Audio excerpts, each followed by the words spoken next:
Hello, everybody. It's Paul Valencia from Clark County Today. To my left, Tony Liberator, Associate Principal at Fort Vancouver and a former athletic director at Columbia River. That's going to be important today, Tony. That's going to be the Columbia River is very important in today's show. Okay. And I got directly in front of me, because I sat in a different spot today, is Cale Pyland, the athletic director for all Evergreen Public Schools. Yes. So important. So important. Yes. It's so very important. Anyway, this is the Clark County Today Sports Podcast, and we've got a lot to talk about today. We are going to talk about Columbia River Volleyball, which, by the way, could be the entire hour. It won't be, but it could be because they are that good. The Rapids won it all again. That's 4 in a row. We're going to talk high school football. We got 4 teams left in the in the quarterfinals. We got 2 teams in 4A, 2 teams in 1A. And then, of course, we got to talk a little bit other high school sports. We're going to get into one of our listeners, Cale and Tony, wrote a very passionate email to us about football, the either attack on football or the non-attack on football, or is football under attack? And we're going to have a discussion from Superfan me, a season ticket holder for the NFL, and a guy who loves football more than almost anything in the world. And we're going to have a discussion with our athletic administrators or former athletic administrators who had to deal with a bunch of football issues and safety issues and the kind of lack of a better word, panic 6, 7, 8 years ago about football. That's fair. So, and we're going to talk about that, and then we'll do some pro sports as well. A little Mariner talk. Did you see? I did. Thank you. You got a little Mariner talk in there. Little pre-Thanksgiving Mariner. We got to celebrate some things, right? We do. But before we get, we have to start, in my opinion, Columbia River Volleyball again. So you two grew up in Clark County. Mm-hmm. I moved to Clark County in 2000. So I know a lot of sports for the last 24 years in the area.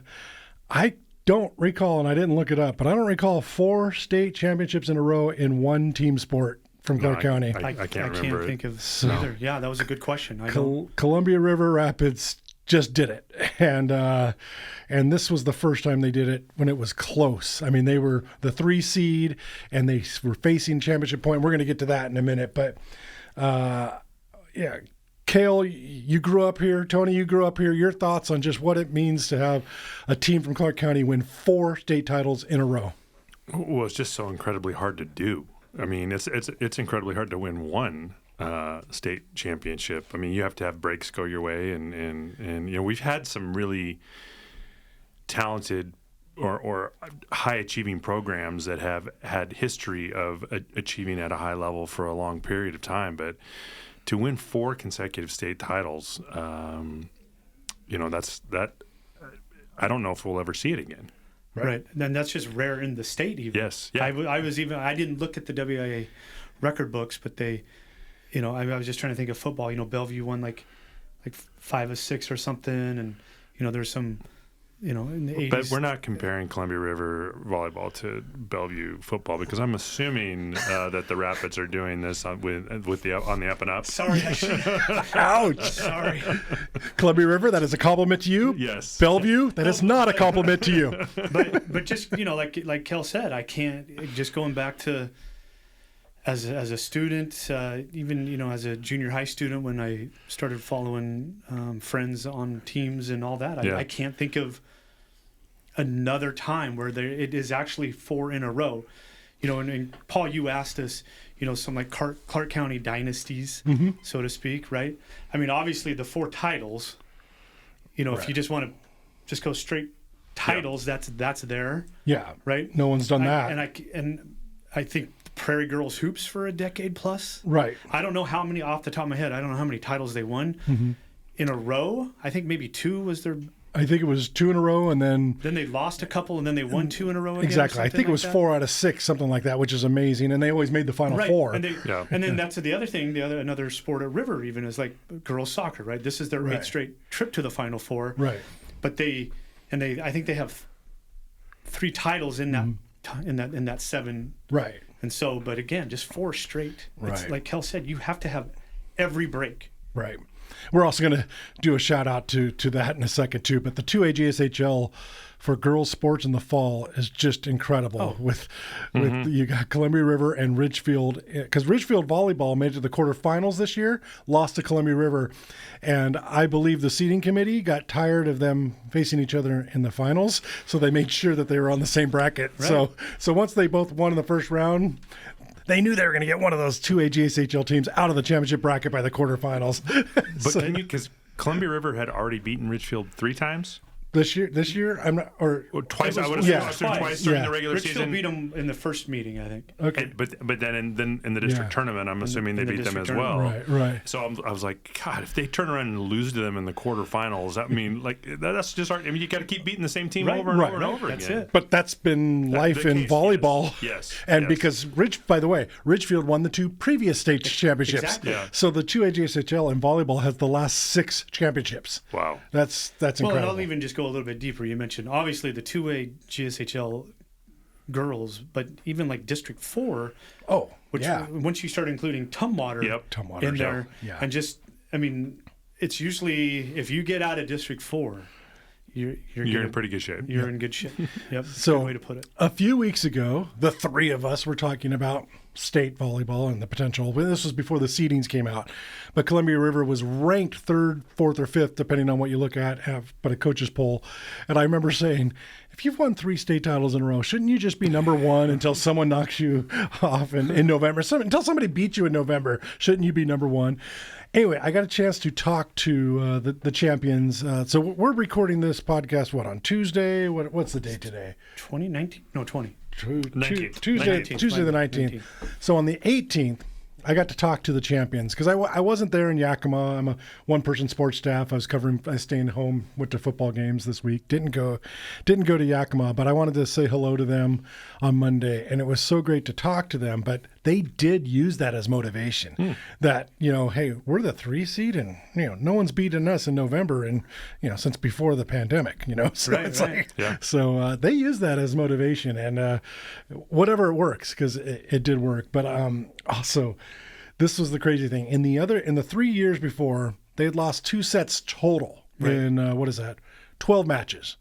So they swept most of their matches. They never trailed. They always won the first set, so they never trailed in any of their matches.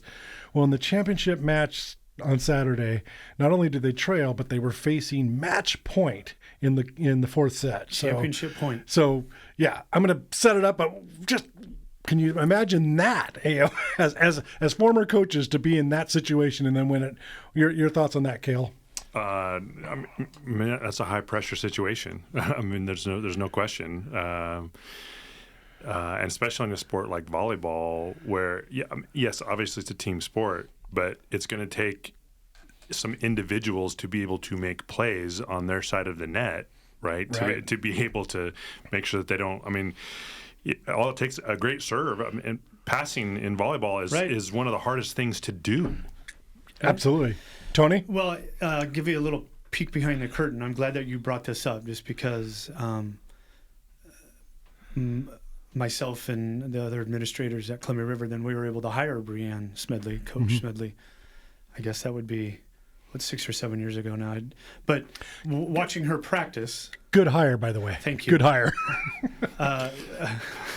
Thanks.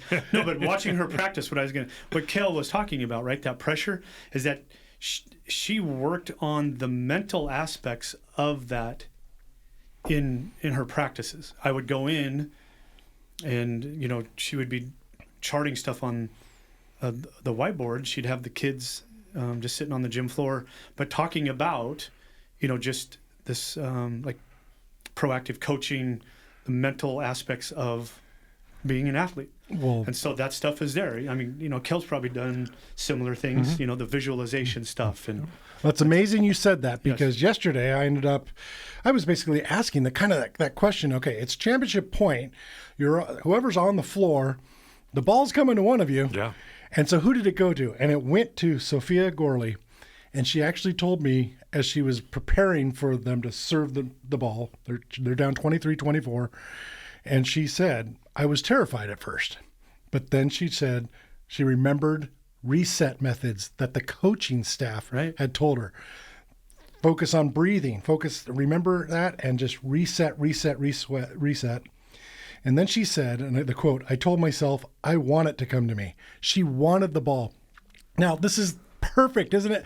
We talk about like kids in Little League, and you always put your worst kid in right field or whatever. Or if a shortstop, even in the major leagues, if a shortstop has been struggling, it's like, please don't hit the ball to me or whatever. You don't. We all have to go through that as an athlete. Well, not me. I was never an athlete, but you guys who were athletes, and I just played football. But Justin Tucker's going through it right now. Right. But Oh yeah, good point. But if you're a champion, you want the ball to you, even if you are terrified. And so I love the fact that Sophia, she acknowledged, she was terrified. Right. But I also knew what to do because my coaches told me what to do. Yep. And then they got the point. She got the pass, and then there was a hit, and the other team got it back over, and then there was a kill to make it 24-all. Columbia River then won the next 2 points and then crushed them in the fifth set. So it was like they crushed their will to survive. but no, I just love that. As former coaches, what's that like, that this athlete 2 days later is still giving credit to probably something like that, Tony, where it might have been a discussion in September about mental health and breathing, and just, your thoughts on that, Cale? So, I mean, every program should have, their mantras and their pillars that their program is built on. Like this is who we are, and this is what we're going to do. And it's obvious with this athlete being able to verbalize that to you, that Coach Smedley, that is something that's done in the program, right? And it's a pillar. And from a coach's standpoint, anytime I would read one of your articles after our game, and you'd be quoting one of my guys, and they're giving back. They're able to verbalize to you what we verbalize to them on a regular basis. You feel a little accomplished as a coach. It's like that message is getting through. That we're having an effect on what they're doing, and they're getting it. Right, Tony. Yeah, I think just to back up what Kel was saying, the important piece, and if there's any young coaches listening, is you have to spend time on that type of stuff. If you want to be a high level program at any classification in the county or at the state, you have to have in your practice plans daily or weekly, or just however you set that up for that type of visualization, the team building. Kel called it a mantra. Just those types of things that are going to be the core values of your team. Right. You have to take the time. It just cannot be on the field all the time. Yes, there are times, but I'm at this time in Clark County, I would say it's an exception where you can just throw the ball out and win. Mm-hmm. There's probably a couple programs that you could do that to, but the ones that are going to separate you at the state level is because of those types of things. Gotcha. So, and then in volleyball or tennis or some of those sports, you're going to a set number of points. So it's not a clock or whatever like that. But it's, as a football coach, Cale, you had a few games where you guys won where it didn't look like you were going to win. I remember Union versus Camas in a league title game. You needed an onside kick to beat them, and then about 10 other things to happen, but it did. So that's pretty cool. But but facing like, oh my gosh, if we don't get this stop right here, we're done. That does happen in football, but it's a little bit different than, say, volleyball. But same idea though, as far as we can do this mentally. We can do this. Yeah. And it's not just belief in yourself. It's belief collectively in us as a group that we're going to find a way to get it done. Right. But that is the difference. Like I said, in some sport, like volleyball is interesting because there's no physical contact in volleyball, right? So you have to be technically, like, you're not going to be able to win that point by physically overtaking your opponent, right? You have to execute the skills that you have been taught. Right. By the way, I got to say, Cale knows more about volleyball than probably any football coach you've ever met. Yes, Brett. I bet Brett Smedley knows quite a bit. That's true too. But for the same reason. Yes. So, yes. Married a volleyball coach. Yes. Cale married a volleyball star. A volleyball star who became a coach. Yes. This is true. So anyway, but no, just fast. I do remember there was one close game in the playoffs once where you had no stress when Union was at Ferndale when they're trying to kick some 50-yard field goal. Where you were all like, I hope they try to kick this field goal because the guy who was going to kick it was never going to kick it more than 30 yards. I mean, we saw him in practice, but anyway. But you guys got that block, and that's one of my favorite stressful moments because there was even if you don't block that kick, there's no way that guy's making that field goal. But no, as we've said on this podcast before, that we were already looking at what we were going to do in overtime. We were formulating our first 3 or 4 play calls for overtime. But that's my point. So, Kel, I'm sure in a pregame, like say Thursday night practice or something, you had in a script, right? The mental aspect of executing was like, hey, it's 3rd and goal. And it's X amount of seconds left, but we don't have any timeouts. Oh yeah, right. Like so, I'm going to give you 2 plays, and we need to get on the ball and just stuff like that. That's that's what I'd want. Good head coaches do that. Young coaches need to start doing that, and that'll separate you. That's awesome. So I just want Columbia River to know I was in awe of that situation. Winning is one thing, but facing championship point, I just love how they responded to that. So congratulations to the Rapids. Quick note, more state volleyball coming up because 4A and 3A do it a different week than 2A and 1A. I think we got Prairie and Camas are in the state tournaments this weekend. But state soccer is finishing this Saturday, week. Yeah. And Columbia River, I think they're the 3 seed, and Ridgefield's the number 1 seed. Yep. So they might face each other in the championship match. And then Seton Catholic at 1A is also a 2 seed. So it's been an incredible run for Southwest Washington already in the fall playoffs. And then we haven't even gotten to football, but there's the transition to football, high school football. So, I like the transition music. I was going to say, go again? Okay, all right. That's new. I like that. Different segments. This is where I do wish we were video because you had the hand motions even going with that. I had the drumsticks going. There's the drum roll. Yeah. Okay, drum roll, please. Football. All right. Well, we can laugh at ourselves because 2 weeks ago was before the Week 10 playoffs, and hey, we're going to get 6-7 teams to advance to Week 10. Nope. Well, can the 2A or 3A win a home game, please? The 2A.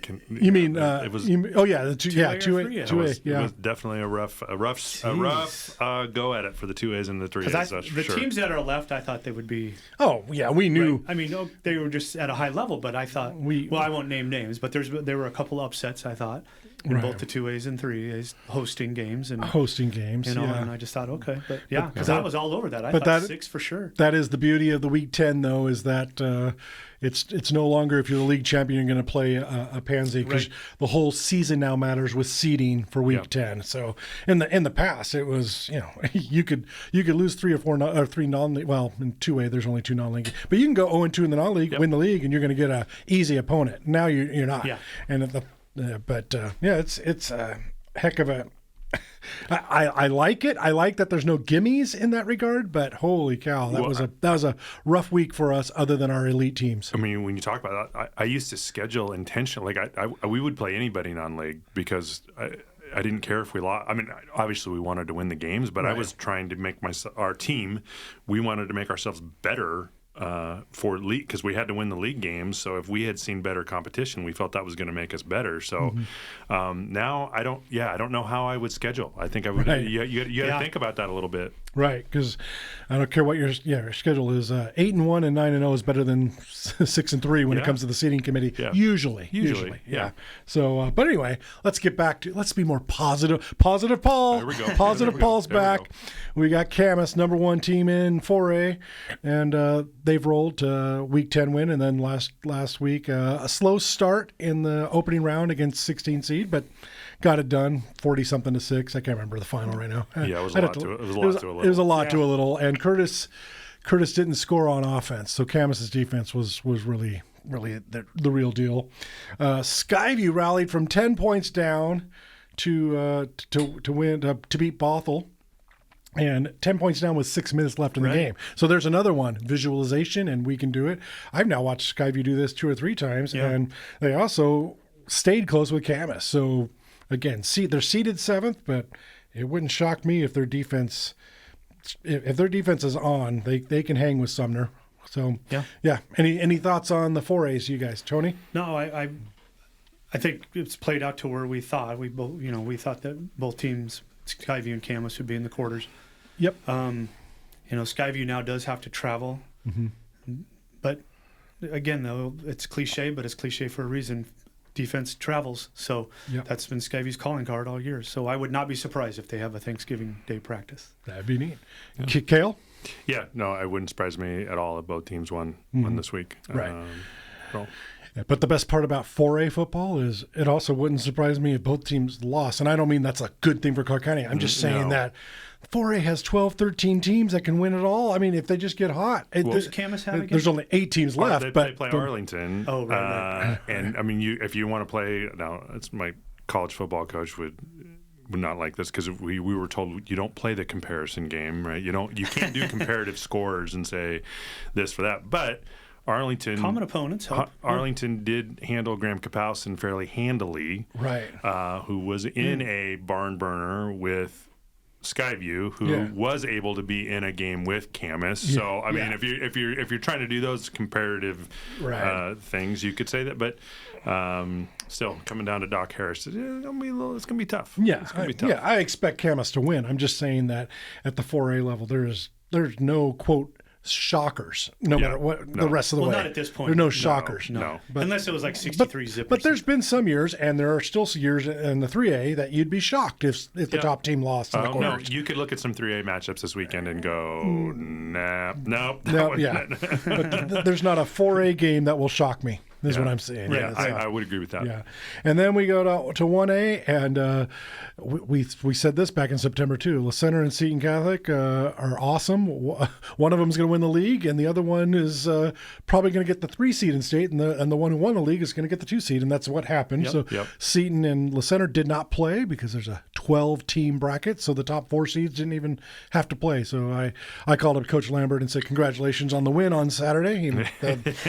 Surviving advance. It's the same thing. You earn a bye. That's as good as a win, right? It counts. But so they're playing obviously different opponents. Let's see. La Center's got Montesano, who they've already played. Yeah, they played in week 1, and La Center got them pretty easily. But that's week 1. Week 1's a long time ago. Yep. And then Seton Catholic, I think it's Life Christian Academy. I think they're playing, and I don't know much about them. But that's Tacoma, isn't it? Yeah, it's Tacoma area. Yeah. So, but the thing is, the beauty of it. Here's the drum roll. Thank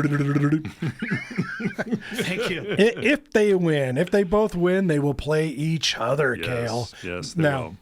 Now I know it's not guaranteed to be at McKenzie Stadium. No. But you are the athletic director from Evergreen Public Schools. Yes. Has the WIA been in contact with you of a potential semifinals, either 1 game or even 2 games? What I can confirm is that it is likely that we would be hosting, if our teams are involved, it's likely that we would be hosting at least a game next week. Got it. And I'd have to look at this. Skyview. If Skyview were to beat Sumner, they would need somebody else to upset. No. Oh, yeah. Is it the better seed now? Yes. Okay, that we never even talked about that. That changed this year, right? Yes. They finally listened to Paul Valencia. They finally listened to me, Kale. They finally. I've been saying it for years. You can't steal a home game it's anymore. The dumbest thing ever that you could. So I'm happy that that. So, but it is. It's just the best seed is the home seed. Okay, that's how it should be. So, but anyway. So, but we've got if Camas wins. Their home area or home, because that's another thing, Kale. There's no rule against a true home game. No, but I do believe I would have to look at I thought the visitor had at this point. So it used to be. Okay. So, but and I don't know if it's for all classifications. I don't believe that it is. I think it is for a 4A school for a 4A game that the home Well, Doc Harris wouldn't host a 4A state semifinal because there are no restrooms, permanent restrooms or concession stands on the visitors' side. So what they're really trying to do for the games where there's going to be large crowds is make sure both fan bases have adequate seating. So I'm not saying that it wouldn't happen that we wouldn't host both those games. We did that back in Oh shoot! It was when was that? It was Camus Sumner and Hawkinson. Yeah. I forget who they played, but we did host a doubleheader for Right. the semifinals. But also Union's played at Mackenzie for a semifinal, yes, and that's their yes. home stadium. Well, so so when you look Yeah. at when you look at our True. large stadiums down here, that is the one. That's the one thing that Mackenzie has that neither Doc or Kiggins Right. has when you look at the home versus the away stadium. Now I know at Kiggins they used to, really try to kind of split the stadium in half and do it that way. So I think you probably could make that argument. But with that the you could new, do I was that. just wondering with the new addition at Kiggins. Well, so that was the other thing that I've been in conversation around is like, well, if you're going to host a doubleheader, because the one thing that we don't have are 4 sets of locker rooms where that's right. that Kiggins could, from a locker room standpoint, Kiggins is a better option. two games at Kiggins though would be awful with parking. The parking becomes the challenge. The parking there. it's bad. Yeah. So- and that's not like, our parking is pretty good, but I mean, Well, you got the 2 schools right there though too. So we have some overflow area where people can't park. Of the options from that logistical standpoint, we do definitely have an advantage at Mackenzie. Yep. So I expect the games to be at Mackenzie. If there are games, plural, I expect it to be at Mackenzie. There should be games plural. Yes, I can. Yeah, anything can happen. It's the playoffs, Yep. but yeah, I expect we'll have some teams there. So, all right. Now we've got. We're going to change it to football, and we're going to discuss. Well, we're still going to talk about football, but a few weeks ago, we were talking about the possibility of a team playing 3 games in like 10 days in high school football, with the way the Week 10 playoffs and the tiebreakers were going, and we had discussed that we needed to keep the game safe, and we wanted to, what am I trying to say, guys? We wanted a level playing field for sure. We want a level play, but we just didn't want a whole lot of reasons for people to go, hey, what are we doing here? Yeah. We want, because we love football so much. The 3 of us love football so much, especially me.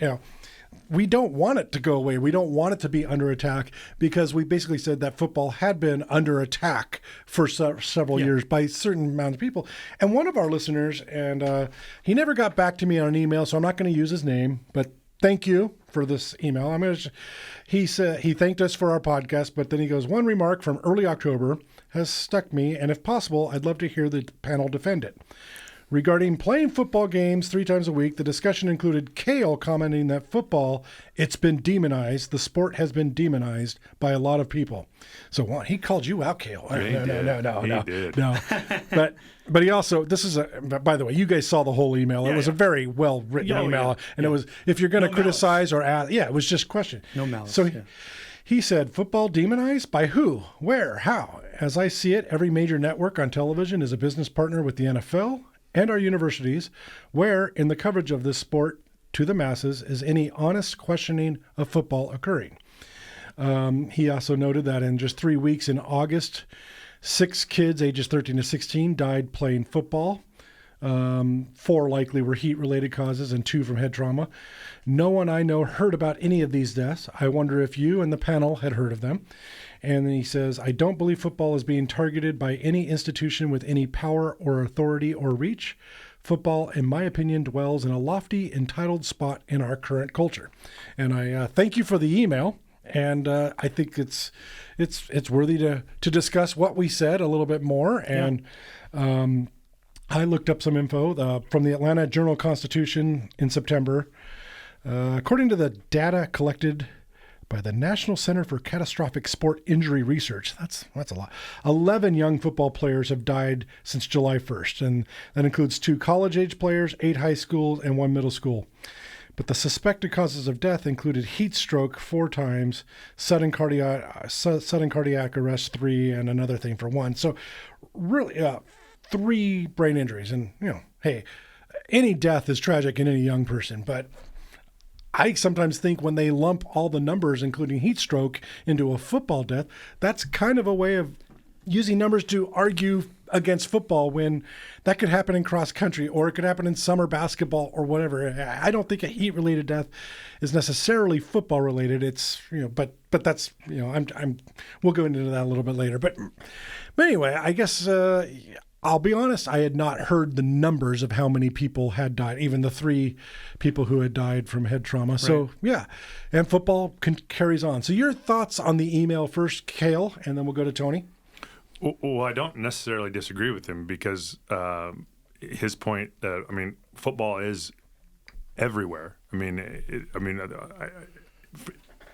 I think we can go home tonight and watch a game, right? Is the action going on? Football is everywhere. So I think really more what the point was wasn't that, and his his questioning about whether show me the organization, the reputable organization, whatever he said that's attacking football, and I'm just like, it's really more about the court of public opinion that has attacked football. In not necessarily at the collegiate or professional ranks, but it's really more within the youth football and how things have been perceived and the number of celebrity type people who have come out and said they wouldn't allow their kids to play the game of football because they were afraid of concussions. And so when I use the term demonized, that's what I'm more referring to, because the reality is the game of football right now has never been safer with the advancements we've had in equipment, to the training we require our coaches to go through, and that's at all levels. Whereas it used to be, certainly when I was playing youth football, I don't know how the guys that were coaching my youth football team, they certainly hadn't been trained up. They probably didn't even have first aid CPR cards back then. But so as far as how we were teaching the game, even at a young level, drills like bull in the ring and stuff that had no translation to football, but we're just trying to make you tough. Right. We don't do that stuff anymore. Or in the 60s, waters for the weak. Yes, yeah, yes. Right? Yeah, even the 70s, waters for the weak. Absolutely, right? absolutely. But yeah, Tony, your thoughts as a former AD during... Yeah, and I can remember, and Kel was probably at the meeting. It was a WIA District 4 meeting, and he essentially said, I'm trying to remember the year, it was probably 2013 or 14, right in there. And... and I'm not making light of this, and I understand the role, but there's always a section at those meetings when the risk management people get up and talk to the athletic directors. And it was basically, I like how Kel mentioned the court of public opinion. The CTE stuff started coming out. And then, we have the heat index and how to measure when you can practice or when you have to go inside. But essentially they said, like, if you... the guy was like, look, if high school football is going to be here in 2030, these are the things that you guys need to do. You need to be aware of this. This is, I'm working with your districts, right? And and I get that aspect of it, right? And so, we talked a little bit before the show. So from when I started coaching in fall 97, it was, like Kel was talking about when he was playing, like, Paul, just come get here's your helmet, here's your pads, have a good one, right? We'll see you on the field. But now, you have to videotape or film, record Paul getting helmet fitted, making sure it says, Paul Valencia, do you understand, and read the liability warning on the helmet. And then, the USA Football heads up. There's just these layers of safety. And so if we want to keep it at the high school level, the high schools don't have... And frankly, most of the colleges don't have the liability money to pay like the NFL could. Right. So we have to have, in youth football, you have to have those layers of safety. We could go on, but I don't, there's just a ton of different things that head coaches have to do, the athletic department has to check, and then the district Right. has to check on top of that. I mean, and you have to do it if you want to play football. Right. I think it's also common sense that, if you get a bunch of concussions, that's going to affect your life, the rest of your life. Right. It could. But every person is different. There's some people who can get 10 concussions and be okay. And so, and the study of what CTE is relatively new. And I'm not going to go into politics necessarily but nowadays with social media, if you get a study that reinforces whatever you believe in anyway, you go, see, there's the study that says this. Study A says this, so it's on my side. Well, there's a lot of people who didn't like football or thought it was too dangerous, and CTE came out. Well, CTE, you can't study CTE until after someone's dead. Yeah. And so we do not know enough to know exactly how, is it only football that happens? Does it happen in soccer? We haven't had enough study. The ball hits soccer head. There's all kinds. There are quote, I'm using air quote studies out there that say that actually head trauma in women's soccer is worse than football. Right. And so, but I don't know if it's true. But you're never going to go out and say we need to stop playing girls soccer. You're never going to do that. Of course not. Yeah. And so there were some people out there. There were many people on ESPN, for a long time that were saying, no, I'm not going to let my children play football. I'm not going to do this. So I think that's kind of what we were talking about, is that there was a little bit of a battle, and then everyone. We talk about Tua this year. How many people on social media opine on Tua's life? Yeah. No, it's Tua's life. If he's got the doctors that have cleared him to play, I'm all for him. I'm all for a grown man to say, I want to keep playing the game I love. And as long as it's legal in this country, yes. Yeah. Well, I mean, he has to know the risk. Whatever risks there are, like you don't know them, I don't know them. Right. We haven't seen his medicals, and so whatever risk is there, which is no different than, whatever that farce of a fight was they tried to run on Friday night. But Mike Tyson stepping back into a ring. Right. It's there's inherent risk in any sport you play. Right. And that's interesting you brought up boxing, because I like to remind folks, 100 years ago, boxing was the most popular sport in this country, or the second most popular. It's either baseball or boxing, one or the other.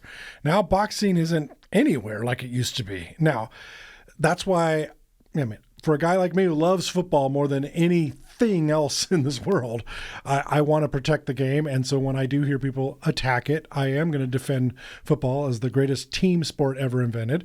And there's just so many things I love about it. And yes, it is dangerous. And part of the appeal is it is dangerous. I don't think that's crazy to talk about. We all watch the NFL, and part of it is there is danger involved. And it's also, I'm inspired by these guys that do it at the highest level. Well, and the NFL used to market it that way. I mean, when we were kids, there were the collision course videos, right? I mean, and they're just showing Right.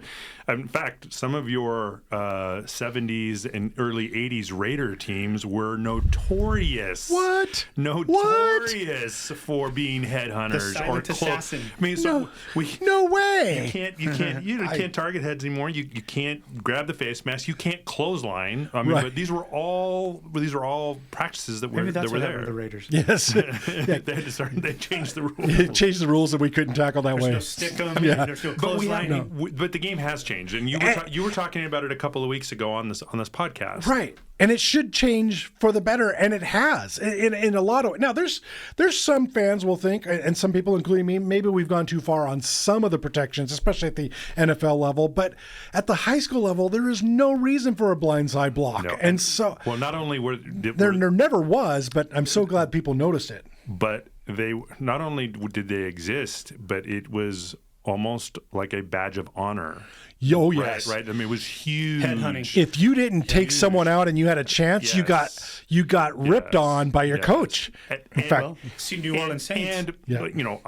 Look, as someone who delivered a few of those shots and was the recipient of a few of those shots, oftentimes they actually look way worse than they really are. And in fact, the majority of the time, it's the person who's delivering the shot who gets the worst end of it. When I played, and again, I didn't play at your level. I was never a college football star. Sorry, Yeah, but okay. Hall of Fame. The biggest hits I ever took were like the funnest things in the world. Like, whoa! Yeah. I just absorbed Yeah. this monster hit that if it was on video, people would be putting it. Yeah, if we had social media back then, it would have been pretty darn cool. They didn't hurt. They never hurt as much as some of the other ones. And oftentimes, even when you were playing the game, it was like, no, I needed to take a hit and that got the juices flowing, and then you started playing differently. No. But the other thing that I was going to say about the way the game has changed. So there's 2 points that I would want to make. One, and I find this more in the college game than anywhere else, but I find myself getting frustrated on Saturdays with their targeting rules and how far that has gone, because it'll look. I mean, I don't know how many times on Saturdays if I'm watching a game I'll say, what did you want the defensive guy to do? Right. He's doing everything that he's been taught to do. He's doing it at full speed, and the offensive player is the one who's actually he's got an angle, a trajectory. He's going in to make the hit, and then the offensive player drops their head, and so he wasn't even intending to hit him within the helmet, but by the letter of the rule, right. He ends up getting ejected, and you can slow it down in super slow motion and say, look, he should have just moved his. Well, no, you're looking at it. He's running full speed, so right. I feel like we've lost a little bit there, and that's where I think we all agree is that sometimes we've gone a little bit overboard. Yeah. And it's like, come on, it's still a game of collisions, and it's still everyone who's at the college level who's on TV should know that it's a risk. My college coach told us all the time, hey guys, this is a hit or get hit game. Right. I mean, that's the way it was taught. Right. And I don't know if this is the right term, but and I agree with Cale. You know, the Huskies were a recipient of a horrible call and Penn State game. Yeah. But and again, I don't know if this is the right term, but that is a necessary evil to go that far with the targeting rule, because if those are, maybe we could argue that the pendulum swung too far to safety, but if we don't have those, that's my point. Good point. They are literally better safe than sorry than some of those. That's true. That's true. Which I do agree with that point as well, and I do think it has driven the game to be taught in a different way, especially from a defensive standpoint. All kinds of different types of tackles that we try. In fact, well, the Seahawks helped. Well, the hip drop one. tackle down, but that one's coming out right. So I feel like that NCAA rule is just too punitive. Like the penalty, I get it's the ejection that I have the issue. So the with. Consequences of it, that's a different argument. But but also the unintended consequences of all these rules. I wrote this down. Is that how many times have we seen players' knees get taken out from safeties who would have hit in the chest area or maybe got a little higher, but they're taught I can't go to the chest area because my helmet might graze their helmet. So I got to go low, and I'm telling you, I know this sounds crazy because we're talking head versus knee. Now, in a real society, you'd rather have your knee taken out than your head. But if you're a football player and you're a speedster wide receiver, I'd take the concussion. This is gonna sound bad. I'd take a concussion, be out for 2 or 3 weeks, than be out for 12 months because my knee is blown up. Yeah, and with the knee may never recover exactly like you used to, and it might take 2 or 3 years off of your career. Now, someone else will go, well, yeah, but if you keep getting concussions, you're going to get it might down the road. But when you're 24, 25 years old, making millions of dollars a year catching a football, you're not thinking of 45 and 50. So. No. Which is the other argument against it, though, is that we need to protect these people from themselves. Right? Yeah, I know, but we're still in America, I think. Yeah, no. But no, I'm always but no, I love football so much. I love what you said, Tony, that it's a necessary evil to go a little bit safe than sorry, because I still want football to be around forever. But so here's the other thing that it's changed about the game. And Tom, I don't know if you've heard Tom Brady, your illustrious owner now. Talk about this though. It has inherently changed the passing game because now quarterbacks will put balls in certain places where in the past there's no way you would have attempted to make that throw because you are putting your receiver out. I mean, he's gonna take a shot, an hellacious shot. I mean, and that was even down at the high school level where we would say, look, this ball has to be gone like that, and it has to be thrown here. Do not throw this ball in here because you're gonna hang your buddy out to dry. And now And now those guys can't make those hits. So it has completely changed the passing game and the things you can try to do within the passing game. And that's been 10 or 15 years. Look at the tight ends now. Yeah. Yeah, because the tight ends used to get crushed over the middle, and now, I mean, Travis Kelce is statistically the best tight end who's ever played the game. Yes. And then if you think you got Gronk before him was pretty awesome too. I mean, it just changed the game. But yeah,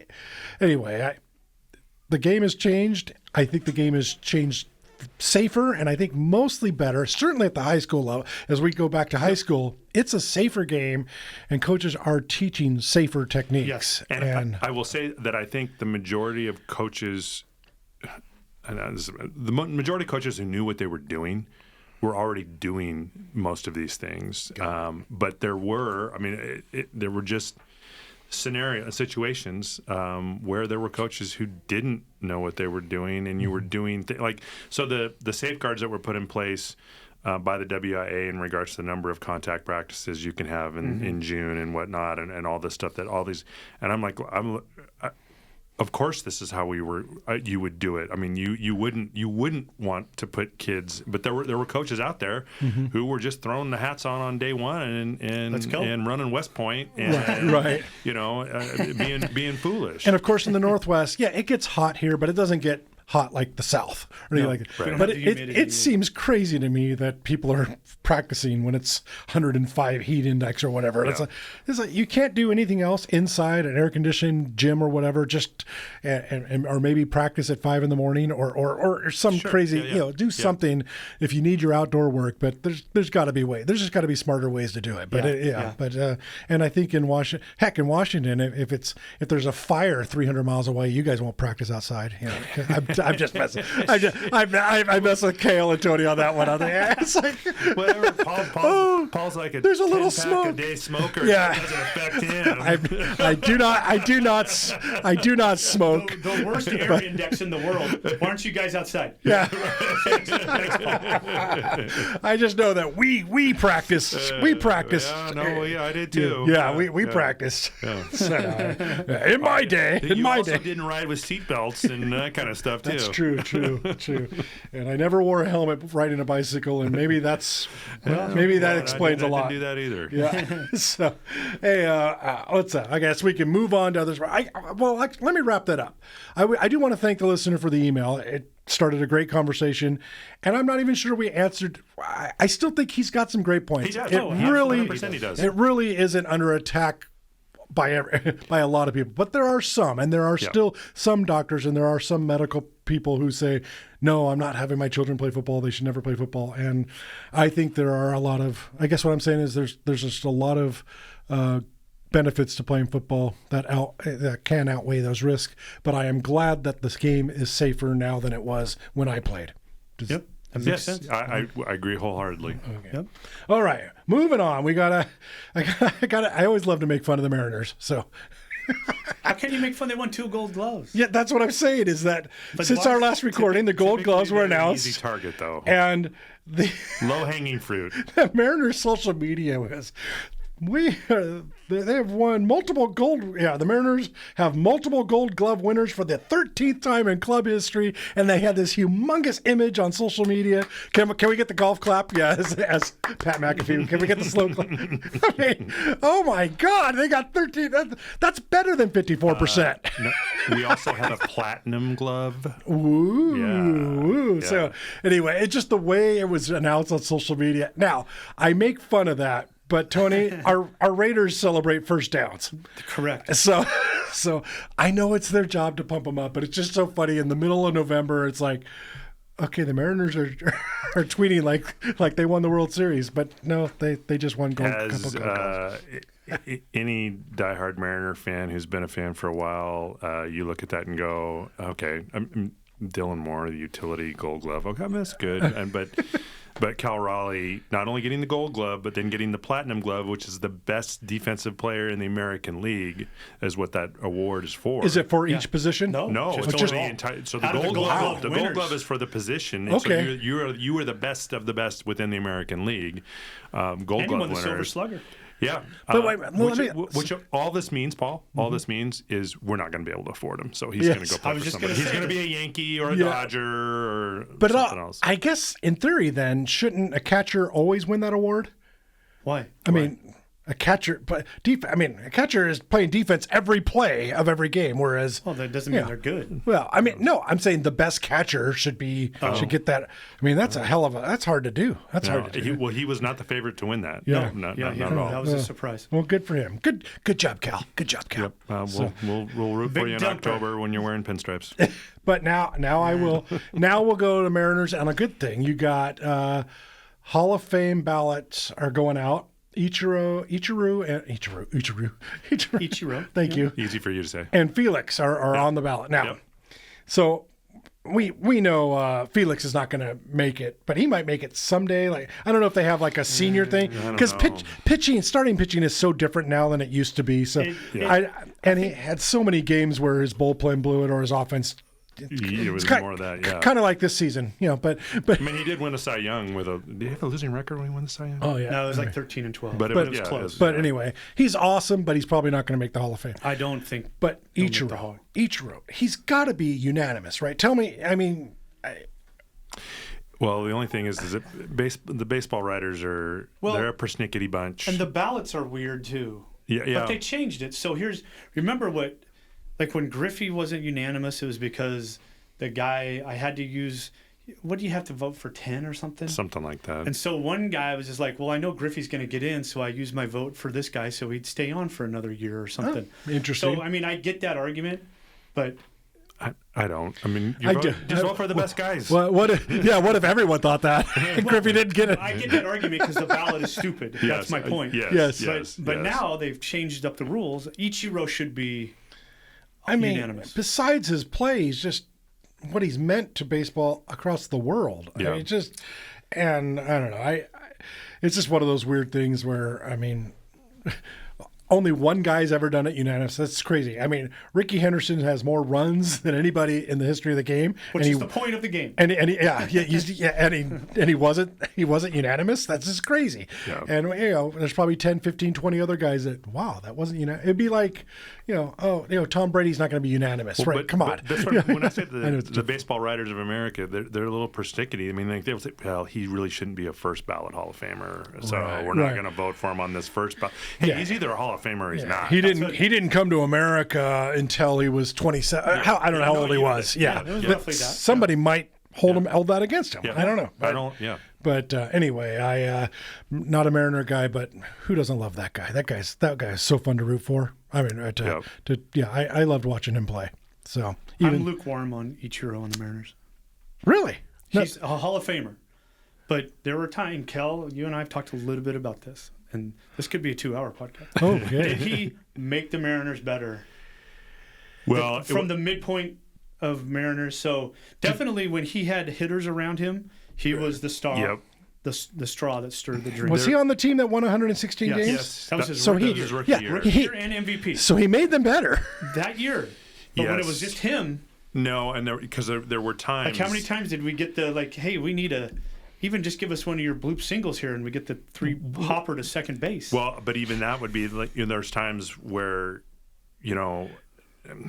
it almost felt like he was more concerned about just getting a single when correct. No, we can use an extra base hit each. And he proved it sometimes by going on these home run tears. So it's like, I could hit more 4 more home runs if I wanted he to. He can hit a home run whenever he wants to. Yeah. Luke Piniella says that. Okay. Yeah. But anyways, there are times when I get frustrated with, he's the greatest Mariners. Maybe I'm Griffey and Edgar biased. Maybe that's what it is. Oh, okay. I'm definitely in agreement with you there. That's interesting. See, at best he's the third. See, and I could put him 10th. I respect the Griffey. I'm more of an Ichiro guy than Edgar, and it's just sure. But no, I respect it. He is a. If I was voting, he's a first ballot Hall of Fame. I mean, none of them are the best Mariner ever was Dave Henderson, but just so you know. So I love Hindu too. Because then he went to the A's and won a World Series there. Yeah, he did. Because he tried in Seattle, but they don't win World Series in Seattle. Anyway, anyway, I had to get there some way. I had to get there some way. So You're Not even like a wrong. Thanksgiving break. You're not wrong. anyway, hey, in the NFL, woohoo, Seahawks, your Seahawks, Kale. We're back, baby. Yeah, and you beat the team that you hate the most, right? Yes. And, yeah. Well, Close to a yes. walk-off. Yeah, I do hate them the most. Kind of, because I really hate the Cowboys more. Like, I hate it when the Niners play the Cowboys because, like, I know it's better if the Niners lose, but I just cannot root for the star. I cannot root for the star. Oh, as a Raider fan, I have respect for Jerry because Jerry helped the Raiders get to Vegas. So, Which just got rid of your home field advantage. it did, but you know what? We're 4 years now into fans. If they built the stadium in Oakland, it'd still sell out with the PSLs and stuff, but there'd be 15, 20,000 empty seats, and nobody could sell in the secondary market. They're a 2-8 team right now, so no, trust me. You know, as a season ticket holder, I get to sell my tickets if I don't go. Even Yeah, so. Vegas is the draw. So There you go. Vegas is There the you draw. go. So, but in fact, right now I'm trying to sell one ticket. Me and my wife are going to this Sunday's game. We're going to go watch the Raiders. Oh my gosh, we've never regretted going to a game. We regret, You won't. Yeah, and we still won't. But I wanted to ask you, Tony, as a Raider fan, Yeah. are you one of those guys that roots for losing now and hope for drafts? No. Good, because I'm sorry. I don't like the tanking. You play to win the game, and the players in the NFL, that's what I love about the NFL more than any other sport. There are no days off. If you're healthy enough to play, you're given 100%. Yeah. And why would you tank if you're a player? Now, I get management might not put the best players on the field. That's one thing. But players, why would I tank so that someone else can come take my job next year? Well, and you have to put it on film. I was so just going to say that. That's what you're putting it on film. so other people will see you too. You can never, ever, ever tank as a player. And you want to talk about a way to get hurt playing football? Tank. That's it. Tank. Right? That's right. You're going to So- get That's hurt out for there. sure. So I do love that I'm still going to get from the guys on the field Sunday. I'm going to get full effort wearing the silver and black, whether they win or lose. They're going to give me as a fan where I don't get that necessarily as a Blazer fan. No. You know, Except or even a baseball the Blazers fan. have won 3 straight. I know, but you know what I'm talking about. Just the NBA in general. It's like I need a rest today. Yeah. Okay. Yeah. That doesn't happen in the NFL. Load management. Yeah. And baseball is, I sprained my finger. I need 15 days off. Okay. Well, if you're a pitcher, Well, okay. Fine. I got a blister. I have a blister, Paul. Yeah, if a blister's on the throwing hand, I get it. Okay. Anyway. Put some moleskin on that thing and get back out there. That's right. go. That's right. throw the knuckleball. All right. We filled another hour just about. Holy cow. Well, this is fun. Hey, we probably won't get together before Thanksgiving, so happy Thanksgiving, everybody. Thank you. Tony, what are your thoughts as we say goodbye? Good luck to all of our teams, football and soccer and volleyball teams this week. Absolutely. Good luck. Go GSHL in Clark County Yeah, for sure. or Trico. Yeah, Sorry. and Trico. That's right. Trico football. Enjoy your stuffing next week, guys Oh, absolutely. and gals. Yeah, and then Black Friday. The Raiders play on Black Friday. I don't know if that's It's the Chiefs, so yeah. we win that. Yeah, we might actually win that game. All right. See what merry-go-round play the Chiefs want to run this year. Oh boy. On that note, we're out of here. Take care, everybody.